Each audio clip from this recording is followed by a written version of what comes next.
of the Jami before you went to the Kulliyah, did hadith. Would you believe that we got stick from doing that from some brothers? Yeah, why are you trying to seek? Not even that. It was the affiliation with the Roadside to Islam.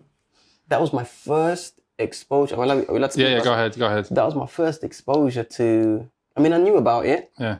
But it's my first exposure to you're guilty by association. Yeah. Do you know what I'm saying? But Abu Bakr was my friend. Yeah, yeah. He's my friend. Like, he wasn't just somebody that I just linked up to do a tour thing with. Yeah. So, not to mention, everything he's done has been positive in the community and benefiting and see where he is the community. Now. Yeah. See where he is now. And come on, man. He's not up there giving lectures or teaching the deen. He's benefiting people. Not only that, you can see the fruits of his actions. Yeah. Now. Yeah. And the guys that were, trying to put pressure on us, Anton, with all due respect, where are you at? Yeah. What are you doing? Yeah. What have you done to change the lives of people other than your immediate family? Yeah. Where's your legacy that you're trying to build? Yeah. So that was my first. And there's a hadith, who have the best of people are the ones that's most beneficial to other people. To people and فعل الناس, huh? Yeah. كما قال النبي عليه الصلاة والسلام. So yeah, that was interesting. That was interesting. So you had to, I know there's some stories, we won't go down that road. What's that one? The stories of the I'll speak about anything you want to speak about. As long as you're happy to speak about it, I don't mind, actually. Yeah, so there was a couple of incidents where you almost, came because of this type of negative, I'm going to call it a toxic environment, because there are young students that are going there now, and it's possible they're going to get caught up in the same type of, 100%. Environment. And when I say it's toxic in the sense that if you listen to what the mashaykh and the scholars say, they always have the same advice: concentrate on seeking not beneficial knowledge and stay away from qila wa qala. No one says anything different. Not one scholar will say anything different. Yet we still find get sucked in. Yeah, and it's almost become like, okay, where are you from? Okay, you're from there. Yeah. That means you're with those people. Yeah. That means you're not clear on this. That means you have a question mark and stuff 100%. Like that. And I guess that happened a bit too. No, it was like, we can speak? Because I don't think I've spoken about this, but I don't mind. I'm good. I'm easy. Actually, like Sunday morning, I'll talk about it if you want. Yeah, obviously, yeah. Go ahead if you want. If you're comfortable speaking about it, let's talk about that aspect, because it's something which comes up, and people need to be aware of the kind of mentality and some of the negative. Even if a person's intention is correct, the outcome shows you the result, the negative. So go ahead. What I will say, all right, I'm going to be fair and just, because Allah Subhanahu wa Taala loves being fair and just. My experience, right, with the brothers that I ended up falling out with wasn't all bad. Yeah. As people, like I were just chilling right now, they were nice people. Yeah. Crack joke, come pick me up from my house, take me to school, drive me around, take me to find a place to stay. Not everything's bad. It's like, I think it will be I always have a problem saying accurate. Inaccurate depiction of them to say, these guys are just it. Because it wasn't all like that. Because if it was, I would never have been around them in the beginning. In the first place, there was good stuff, It's just when it comes to certain things, then there's an issue. Yeah. The issue of, which masjid you attend, which mashaykh do you listen to, and stuff of this nature. So in the early days, it was like a family. They would come, link, everything was fine.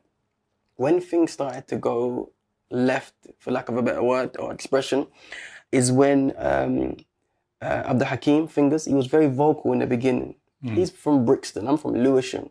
I became, like I was adopted by Brixton, you know what I'm saying? My wife from Balham, so I moved into the area, you know what I'm saying? But he's Brixton born and bred, you know what I'm saying? So he was a bit more like, if somebody was speaking about Brixton Masjid, whereas I might just listen, he would be vocal and speak. Yeah. And that didn't pay off well for him because, gossip, travels and stuff like that. Then he got known as the person that, for example, Yudafiru an Faisal Jasim, Sheikh Faisal Jasim. He tried to stop the brothers in the Maktaba going to the Caribou Center. Okay, yeah. Caribou, right next door to the masjid. Brixton Masjid, Caribou Center. Literally you know what I'm saying? It's like, you two are not seeing eye to eye. Why would you even want to be right there? Like, what was the fruit? What was you intending to happen? What good, sorry. That the overweighing good I'm talking about, there would have been benefit, but... So anyway, Fingers was vocal, he got caught up, and I remember it like it was yesterday, Akhi. The brother in particular, I won't say his name, it's not important. Yeah. but he went in on him. Yeah. So when I say in, remember, we're still Ma'had students, or at the very most, first year kulliyah. He went in on him so badly, Akhim, and this is one of the ramifications of that da'wah, when you're just too rough and tough and mean and stuff. He went in on him, and I hope Abdul Hakim don't mind me saying this, but when we left that jalsa that's sitting in Al-Kawi's, which is a restaurant, if you remember, at the top of the Jamia. At the top of the Jamia, the Bab al-Khalfi, right? Yeah. We're at the top. Yeah. He left that... student spot. There. Yeah. We was there after Isha. Yeah. He left that thing, and I felt... Because I tried to stop the brother. Yeah. When I heard him, how he was going in, because he's my friend. Yeah. And you're my friend, and you're my friend, and you're just talking to my other friend like he's a piece of crap. Yeah. Every time I say, no. He said, stick a pin in it, stick a pin in it. And he would go in. We left the jalsa, went home. I had to get out of the car to get stuff from my moped. Yeah. Because he dropped fingers home. Man. Yeah. He just insulted him, yeah. ripped him, and then dropped him home. Yeah. Like, what kind of mental abuse is that? If you're going to assault someone, not in an Islamic context, yeah. Right? If you're going to abuse somebody, let's fight now. Yeah. Not abuse, and then I drop you home. Yeah. Like, what are you doing? Yeah. Tell me to walk home or or something like that after what you just said to me and how you spoke. Fingers got out of the car, and I got out of the car. 4 of us, yeah. They 2 stayed in, 2 of us came out. And I'm like, bro, I'm so sorry. I did not know that was going to happen. And he was just like, he's like shocked. He's like, couldn't believe what just happened. So I left him, Assalamu alaikum, got in the car. I said to the brother, Aki, what you did there, bro, was wrong. He dropped me to home. My house was about 10 minutes away. Fingers called me. He said, bro, that guy made me feel like a kafir. And he was emotional. And that just goes, that's the first thing, that's my first like exposure to proper beefing about these issues, that now you've emotionally hurt somebody now. This is more than saying that you're wrong. Yeah. It's not a disagreement on the issue. Yeah. It's next level. Yeah. You've hurt somebody's feelings, and what happened from that was my thing. Like, I'm not like, even if you're cool, I'm not feeling that side of your character. Yeah. And you ain't doing that to me, because now I know what you're capable of. I'm going to be prepared. It was that Fingers was the sacrificial animal, unfortunately. And we're not normally confrontational people, really laid back, calm people. But that was a mistake from him. Yeah. Because now I know what you're...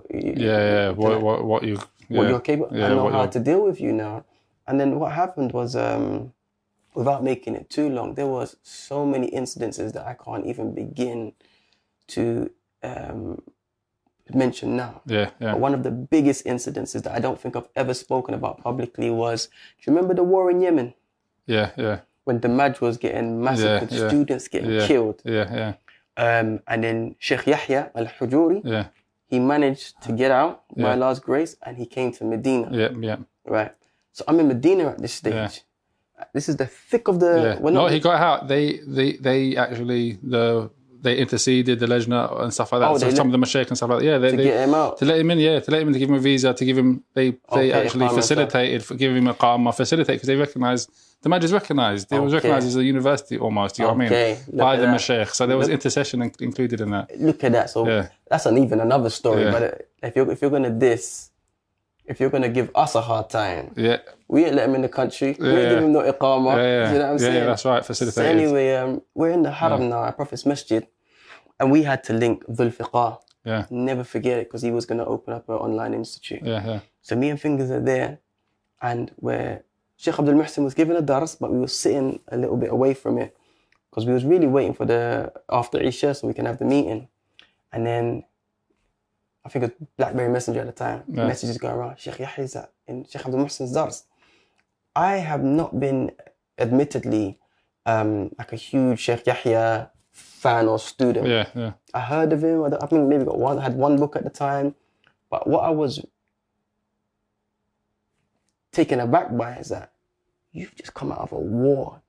I know for me, one of his children passed away in that war. Untold students. I just wanted to see, who is this guy that I've heard so much about? So then I stand up, I literally walk over, because in the Haram you got the carpet, and then you got the bit where you get the Zamzam, and then you got the next carpet. So I'm on this side. I just literally walk over, And then I'm just trying to see, he looks Yemeni. Yeah. He looks Yemeni. Yeah. And I see this guy. For 10 minutes, I'm looking at this guy. It's the wrong guy. Yeah. It's the wrong guy.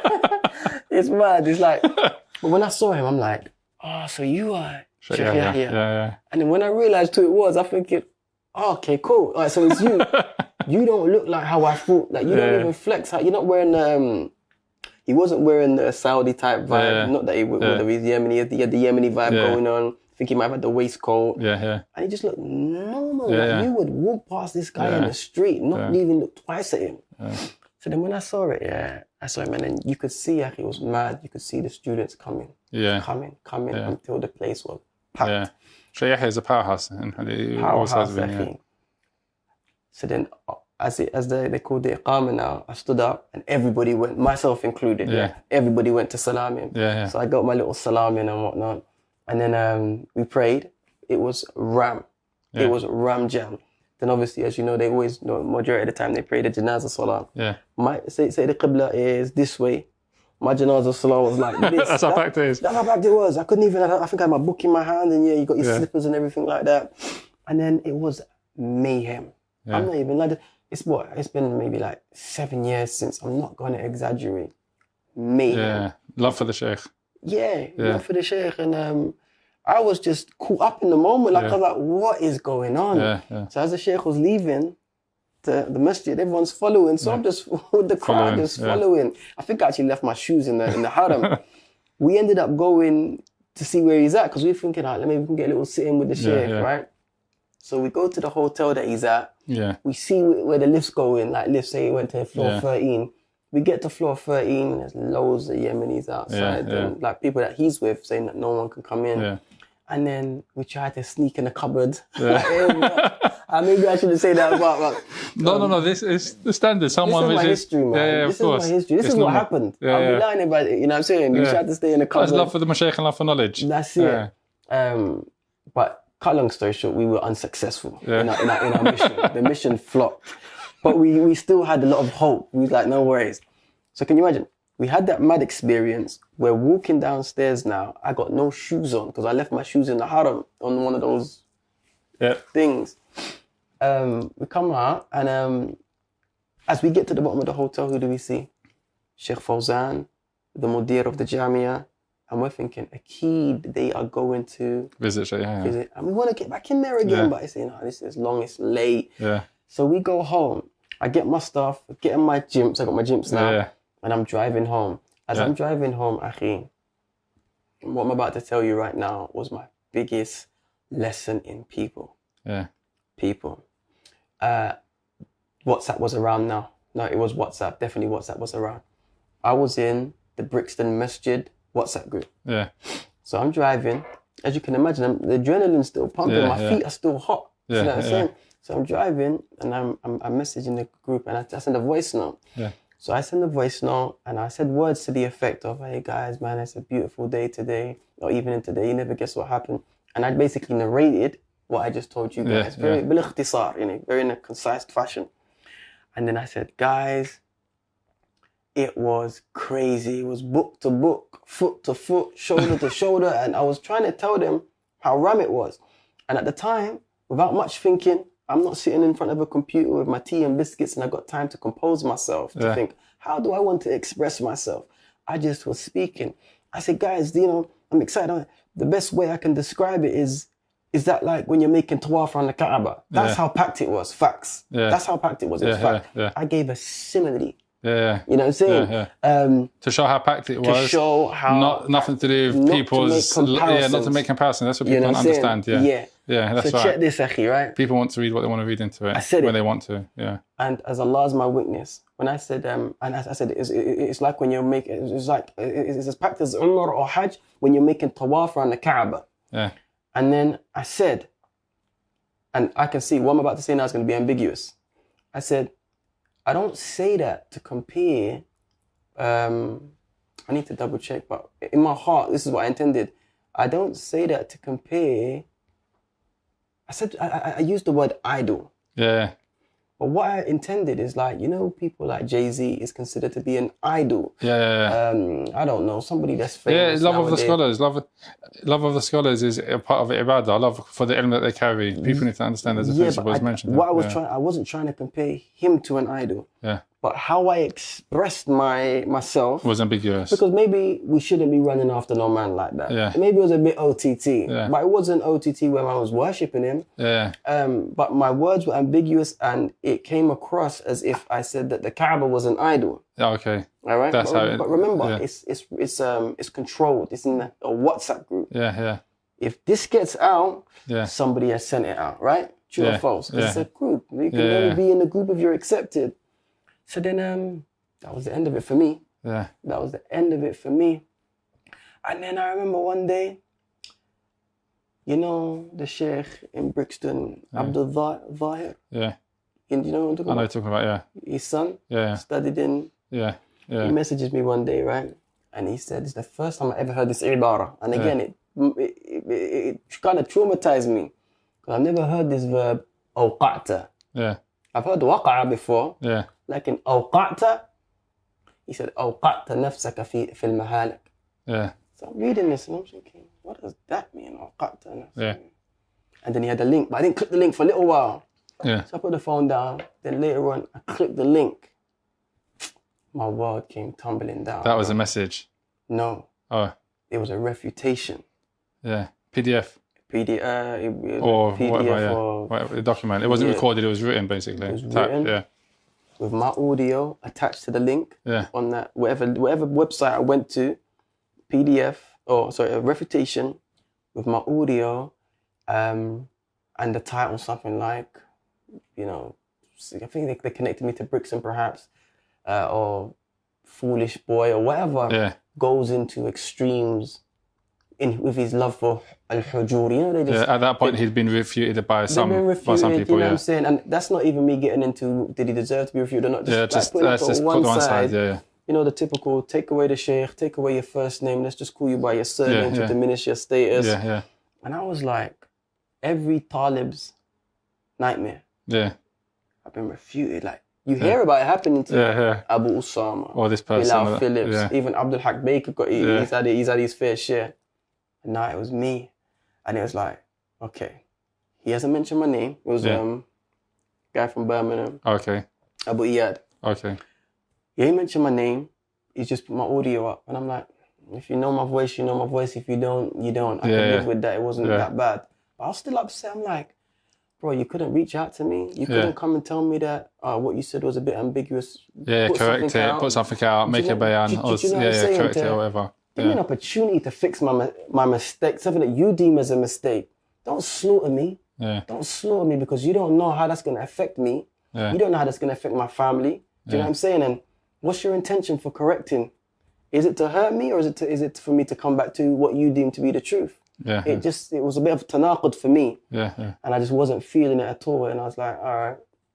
And then the boycotting started. Yeah. From the people that I used to hang with. Yeah.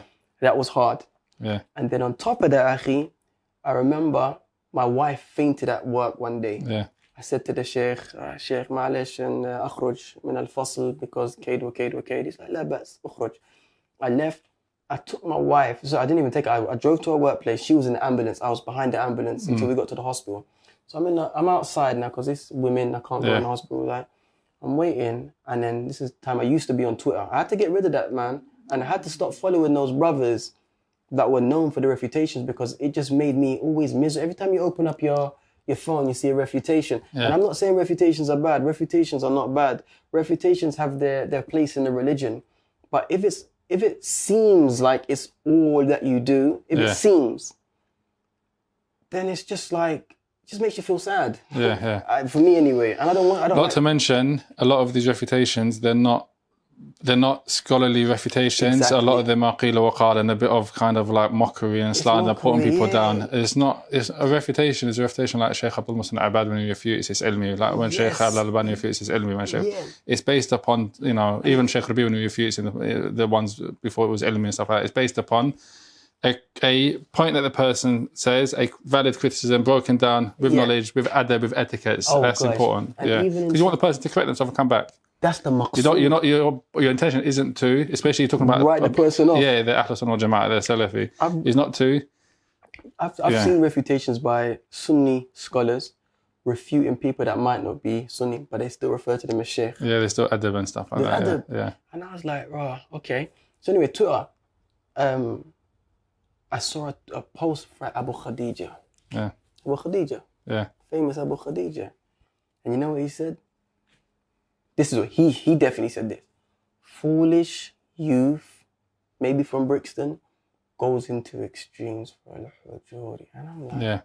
And everyone's sending me this. Yeah. I'm putting pressure on myself. So you became public. I became a public. You became a public refuter. That's it. Yeah. That's it. The bullseye is on my, like they're ready, they're coming for me now. And I couldn't understand it because I'm nobody. I still am nobody, but I was even more of a nobody. It wasn't that though. The hadaf was at that time would have been Sheikh Yahya, because he now was the target of refutation, because he'd also spoken about them as well. So you as a wasila, when you think about it properly, to get to that, to show why Hajru is off, but also not just him, they got 2 in 1. 2 in 1. They got Brixton as well.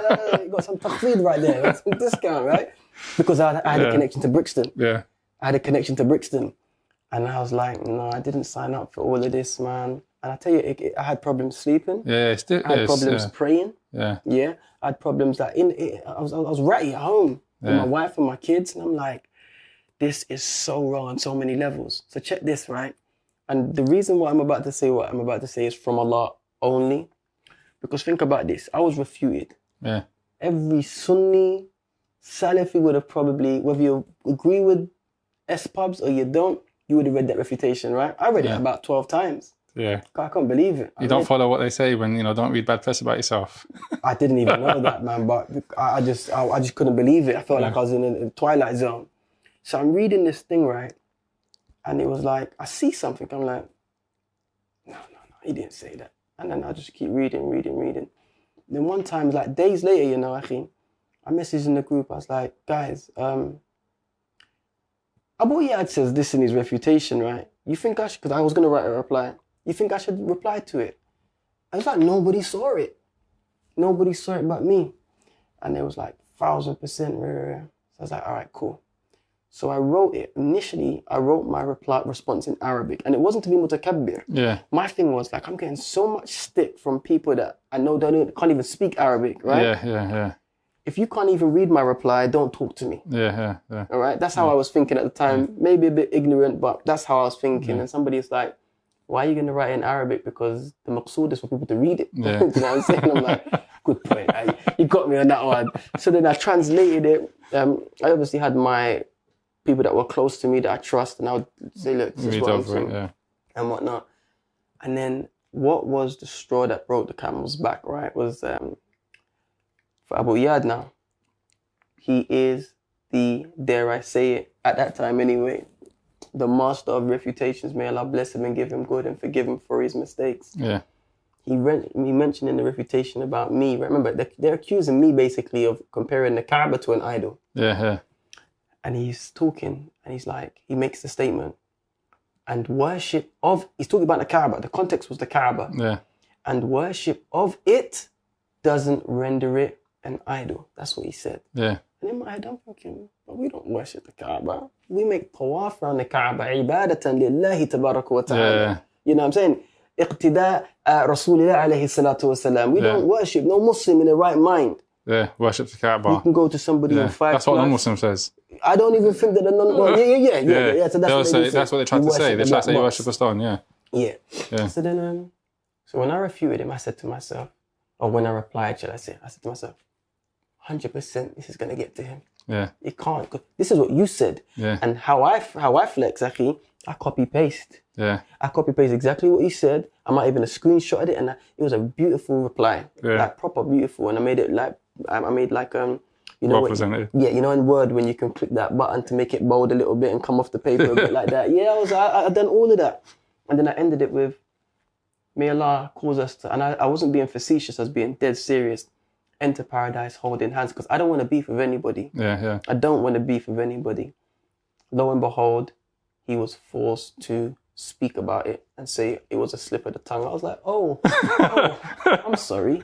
So I'm not allowed to have a slip of the tongue when I'm excited and I'm driving, I'm talking on the phone like this, and it's late at night. And lots just happened. But you maybe were sitting in front of your computer with your tea and biscuits and stuff like that. You had a chance to read what you wrote. I never. Yeah. Do you know what I'm saying? It was a voice note, it wasn't even typed. It was a voice note. And that's completely different to typed. And I didn't send my voice note out to the world. I sent it out to a group of people that maybe like 25 people max. Yeah, that someone there could have corrected you and it could have ended there. You could have ended there, but it's like, you have done this with the intention of spreading it out, yet you made the mistake. Yeah. But I never said that, you say that we worship the Kaaba. I said, I know you don't believe that. Yeah. But what would I be like now for me to say that this is what you believe? I'll be a wrong one. In my heart, I don't believe that he thinks, because that's shirk. Yeah. But why would I put that out there to say, S-Pub's chief refuter says that we can worship? I wouldn't do that, because I think that's just evil. That's my opinion. But I still will pull you. It's not just. It's not just. Yeah, I'll pull you up about it though, because you've pulled me up about my mistake. Now I'm going to pull you up about your mistake, and that there put a target on my back now, because I went against the machine. Yeah. And I beat him. Yeah. Not that I was trying to do that, but it was, alhamdulillah, like you said, it's from Allah. He made that slip in the first place. And nobody else picked it up. Yeah. So anyway, putting that to one side now, like life got difficult after that, trust me, man. Yeah, very difficult. Of course. But I was a bit limited, what I was going to say. So? No, it's coming. The brothers that sent it out. So now, it's a mystery. So now I don't really trust people. I'm thinking, you know that people feel this way about Sheikh Yahya. How did the message even get to anybody down that side of the town? Yeah. And then brothers reached out to me. I won't say who they are, but two brothers that you definitely know. Yeah. Good brothers, man. Yeah. They reached out to me and I was like, Akhi, I just need to tell you, I was one of the ones that sent that out. And I apologized and I accepted the apology. My wife didn't. Yeah. She was salty, man. Yeah. Women are going to be like that. Alhamdulillah, she has a haqq, isn't it? Yeah, and she's always going to have your back. And you need somebody 100%. to have your back all the time. 100%. But it just goes to show that, sometimes you can be hurt by the people that are closest to you. Unintentionally, be it as it may. But that's what led to all of that incident. Yeah. And the next major incident was the slap in the face, which you heard about. I heard about that one, the phone call as well. I forgot about the first one. I was speaking about that one. Oh, that's what that's what I was speaking about. Nah, but that could be another. The one I spoke about now, that was before. That was the first time. And this followed up. Yeah, so that I don't recall that much, apart from now that you mentioned it. Yeah. By the time I got slapped, I was a seasoned professional. I was used to... You was used to kind of the boycotting and stuff like that. It didn't mean anything to me anymore. The thing is, there's hajar which is, correct, and there's hajar which is misapplied. Yes. And, in all honesty, a lot of the damage which is done amongst brothers is in a way where hajar is misapplied. Because it applies to people that you're not supposed to make hajar of in the first place. Do you know what I'm saying? And stuff like that. Yeah. The whole point in you abandoning somebody is for that person to come back to the truth. Yeah. You're abandoning me now, I just dislike you even more than I already did before. It's like... and it was so strange, because you're in Medina to try to get closer to Allah, but you're beefing worse than you would beef back in Jahiliyyah. It's really, really strange, man. Yeah. But it was a horrible, horrible, horrible experience, but a necessary one at that, because it definitely made me stronger and much more resilient and not so worried about what people say about me. Yeah. Some people are so conscious about what people say. It governs their life. Yeah. I'm at the stage now, I don't like people to not like me. It doesn't make me happy. But I'm absolutely comfortable with somebody hating my guts. Yeah. It just does. It's not going to affect you. You could love me to death. Yeah. Or you could hate me to death. Yeah. That's you. Yeah. I'm still going to live my life and be the best Muslim I can be and be the best father and be the best husband. And I got to that stage by being beat down so many times in Medina. Yeah. This is why when I said earlier I'm a bit salty, it's the experience that it was like, it wasn't all good. There's a lot of pain that I went through with a boycotting, being physically attacked. Yeah. You've known me for years. You've probably never seen me get ever. angry. Yeah, ever. I got angry more times in that place than I saw a side of myself. And where was that? That was inside Masjid Nabawi as well? I got slapped inside Masjid Nabawi. Yeah. Imagine that. Yeah. I got so, it's an incredible story as well. Yeah. You know what I'm saying? So much went on, Akhi, that I couldn't even sit down and tell you right now, right? Yeah. So much went on. Yeah. To the point that you get fed up. Like Khalid said today, you just get fed up, and you, not that you become the aggressor, but you refuse to be bullied anymore. Yeah, yeah. So if you think you're gonna bully me, you got something else coming. Yeah, yeah. And that's what started to happen. And the bullies started to be not, they weren't victims anymore. It's not like we were bullying them back, but I'm going to make life so difficult for you if you're going to try to compromise my happiness. Yeah, yeah. Right? So what happened was I was defending myself. Yeah. And I said, enough's enough. Yeah. Right? And one time this guy, remember I just started Maysor at this stage. Yeah. Talking about the Yahya Hajuri this time. Yeah, yeah. The guy that went into extremes for his love for Al-Hujuri was Ismaeel Beaumount. Said my name. Yeah. Ismaeel Beaumount from Maysor Arabic. I had people that were studying with me. Drop off And say, can I have my money back? Yeah.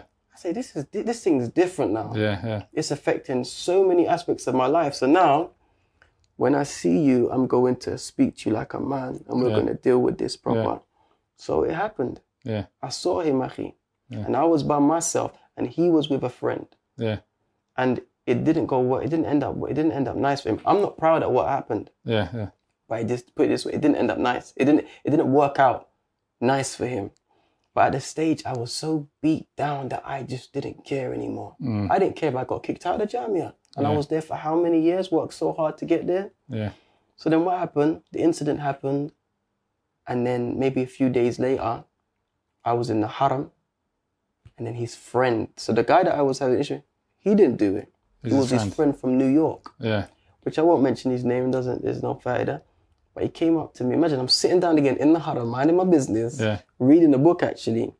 And I see him from a distance. He was tall, like 6 foot plus. I'm 5'8" on a good day. Yeah. On a good day, maybe 9 if I'm wearing. Yeah. You know what I'm saying? Some Air Force or something. Yeah. He comes up to me, Akhi, right? And I don't know what he's saying. I can just see anger. I can see aggression. And I felt threatened. I wasn't scared, but I felt intimidated, right? So then I was with fingers. Yeah. So then instinctively, I didn't even do it on purpose. My body just stood up. I just stood up to him. And I just remember saying to him, what are you going to do? What are you going to do? I don't know what he was saying to me. I just said, what are you going to do? Because I knew what he was saying weren't good. And then, so imagine we're standing in a triangle. So I was like looking at it like this. So he's all thinging. He had about 5 guys around him. People are just walking. So after Isha, you know, fingers stood up nice. So it's like a triangle like this. Yeah. So I said, we're gonna. And he's like, he's looking at me. And I just remember, because my eyes were in line with his lips. Yeah. Because he's tall, isn't it? But a head bigger than me. And I swear to God, I don't know why his lips started shaking. It's probably because he was so angry at that fact. How dare you little British boy, stand up to me, kind of, because he's from New York, innit? The accent and all of that business. And so then I remember saying, look at him, he's coming up to me like he's, but he's scared. And as I went like that to say to fingers, look at him. Because now I want to show you I'm not scared. Yeah. Even though I was intimidated, because it's intimidating somebody bigger than you coming up to you. And I wasn't even on a war mode. So I said, look at him. And then as I turned back, I saw white, man. Alhamdulillah, I didn't drop though. Yeah. That slap. And he slapped me with his left hand as well at that stinger hand. That was the disrespect, boy. Because I was on his left. He slapped me so hard in my ear, bro. Yeah. And it was ringing. And I said to myself, that's Ajib. That's in the, he's just attacked you basically, the Prophet's masjid. Yeah. And strangely enough, as angry as I was and as shocked as I was, I didn't even do nothing. Yeah. I said to him, mashallah. Yeah, all right. But so when he did it, I was more surprised at his reaction. Yeah.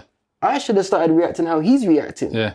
But I was as cool as a cucumber. Yeah. And he was trying to get me. And people were holding him back and he was going wild. Get off me. Yeah. So I said to him, mashallah fulan, called him by his name. I said, ضربتني في الوجه ورسول الله عليه الصلاة والسلام هناك. And I made إشارة to the qabr of Rasulullah عليه الصلاة والسلام. قال لي, I don't care. And then he tried to get me again. He tried to swing for me. Yeah. And I did the Floyd Mayweather. I just went, whoosh, Yeah. shoya, just like that. Yeah. Just leant back. And I said, that is it. That's it. It's over. We're gonna fight. Yeah. But I got too much respect and too much love for Rasulullah alayhi salam to do it in the masjid. Yeah. So then they got escorted out the masjid. And then that was it, akhi. I turned into a different individual after that. I tried to go for him outside in the forecourt. I don't even know if you want to say this, but I'm just being honest with you. I went home, drove home, like I was in tears out of anger. Yeah, like, yeah. Oh, this is it now. Yeah. I said I have to get kicked out. Yeah, yeah. I'm not going to be that guy that gets that title or the boy that got slapped in the face. I'd already had a hard time with all this refutation and other things I haven't even mentioned. You know? Yeah. So I went home. I was obviously in my phone. So what I did, I walked in my house. My wife was like, "Hey, how took off my clothes. I got into something that was a bit more suitable for the occasion. Yeah. I'm not proud of this. Yeah. I say this with shame, but I'm being honest. And I said, B, we're going home. She's like, what are you talking about? I said, we're going home. And then I walked out. She's like, no. She couldn't stop me at this stage. Yeah. Nobody could stop me. Me and you have to we have to sort this out. Yeah. Well, we have to sort this out. Yeah. And then Fingers came to accompany me, and my brother-in-law, my wife's brother, was with me. And I said to them, guys, listen to me. Because I knew which building he lived in. I just didn't know what door he lived in. I said, listen, Akhi Fingers, don't touch me, man. You're my friend. Just don't touch me now. If I see, just don't get involved, Akhi. This is, we have to deal with this. And this is what makes me sad, because I'm not like that. That's not my character. You've never ever heard me speak like that in your life. Yeah. But I felt like I was becoming somebody that I didn't recognize. And that's what made me so sad. And I went around his building, knocking on people's door, opening people's door, walking into people's room. I opened up one door.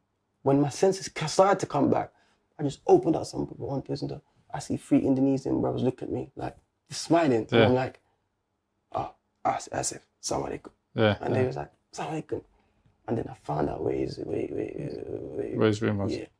And I knocked on his door, and I said, all I'm waiting is to see something black. Oh, because he's a black guy that done it to me. Yeah. And I felt oppressed, actually. Yeah. I said, if I just see somebody with dark skin open up that door, then it's a problem. But I was a white face. And he said to me, Assalamu alaikum. I'm like, Fulan yaskun huna? He's like, hey, naam, tafaddal. I was like, Bismillah. And I went to walk in. He said, I was not, when I say like the level of junoon at the time was outside of the realms of what is normal. Finger said to me, like, we're in a corridor. So I knocked on the door. The guy said, tafaddal. So I'm going to walk in. Fingers, my brother-in-law, a couple of Finger said, what are you doing? And I'm like, I'm going inside. Yeah. I was going to wait in his room until he came back, because that's the only way I felt you can resolve the thing. Feel what you just made me feel. I don't have an issue with you, but now you've made it like that. Anyway, cut long story short, ended up going home, and I left my phone at home. My wife said, nothing happened. He didn't see it. Your phone's been ringing off the hook. I was like, all right. It rang. I answered it. It was somebody from the University of Madinah. Wow, it got that quick. News spread that quick. Yeah, it was like maybe at 12 o'clock at night now. Yeah. He calls me and he's like, هذا كريستوفر. I said, hey, نعم.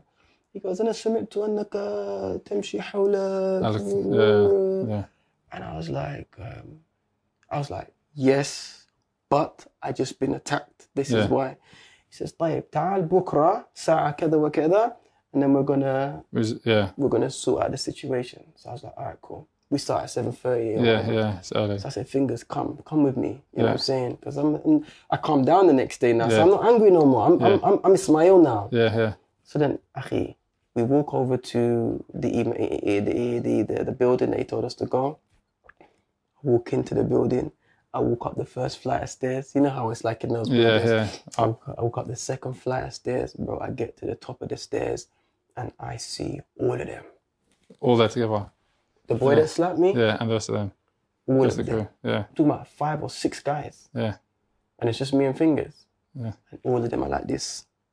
Yeah. And I'm like, oh gosh.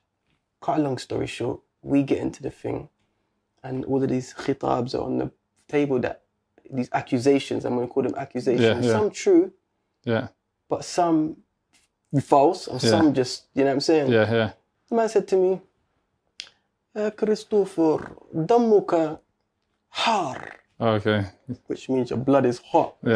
Another way of saying, you got anger management problems. And I'm like, why'd you say that? You don't know the story, you just see all that stuff. I read, I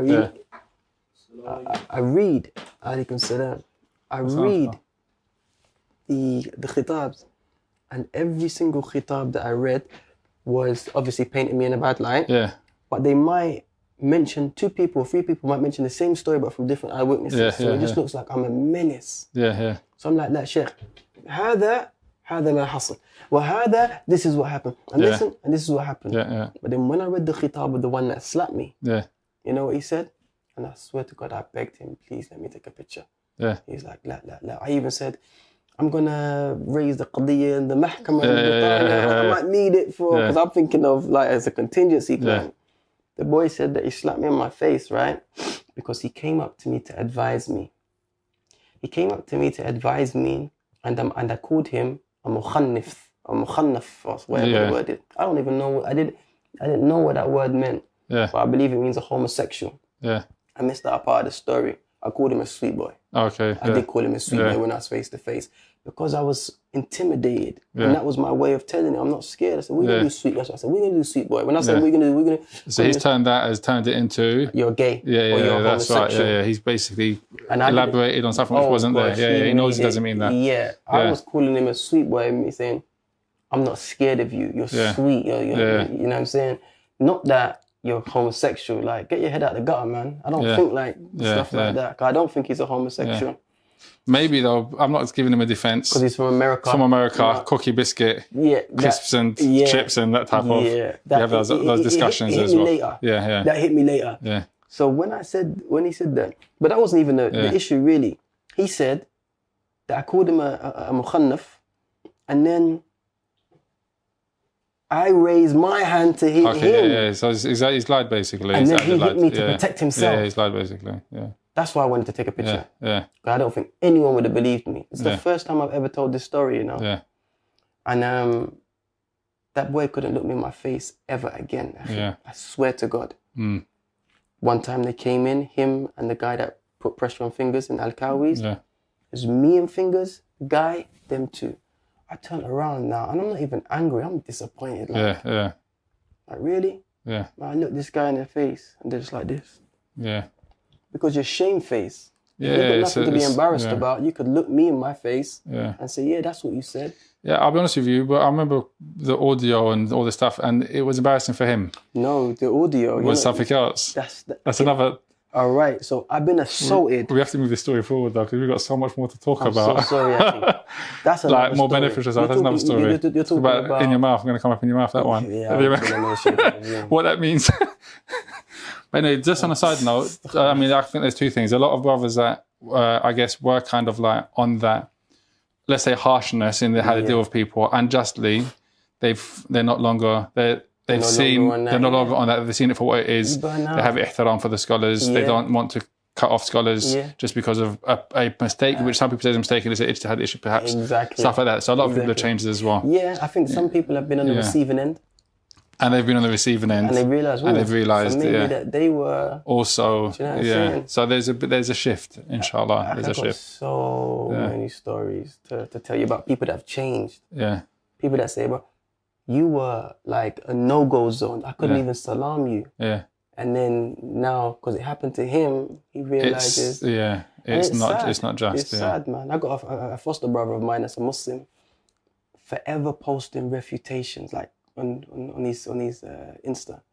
I said to him 3-4 days ago, I said, bro, chill out. You're going to burn out. And he goes, I don't understand why people get upset when I post refutations of the scholars. They're from the scholars. I'm like, I've been a Muslim nearly 17 years. I've been there, done that, worn a t-shirt. Trust me, just chill out, leave it. Focus on learning about Allah. Focus on getting a connection with Allah. Learn more about Rasulullah alayhi salatu wasalam. Focus on being kind to your parents. Do you know what I'm saying? If you're married, focus on being a good husband. If you've got kids, focus on being a good parent. If you're a member of your community, focus on being an impactful member of your community. Leave all of that stuff.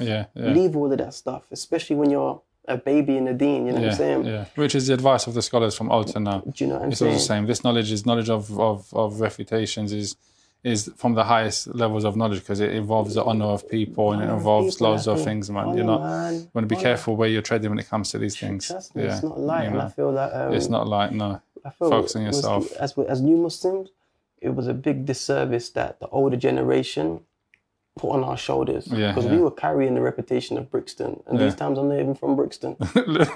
I'm carrying the beef of some area that, you know what I'm saying, I inherited that. Yeah, you know what I'm saying, and it was crazy. But sorry, bro. That's alhamdulillah. Inshallah, hopefully I think there's a lot of benefit to come out of it for students that might feel they've they can see what their experience is. Sure, absolutely. So hadith graduated at a difficult time.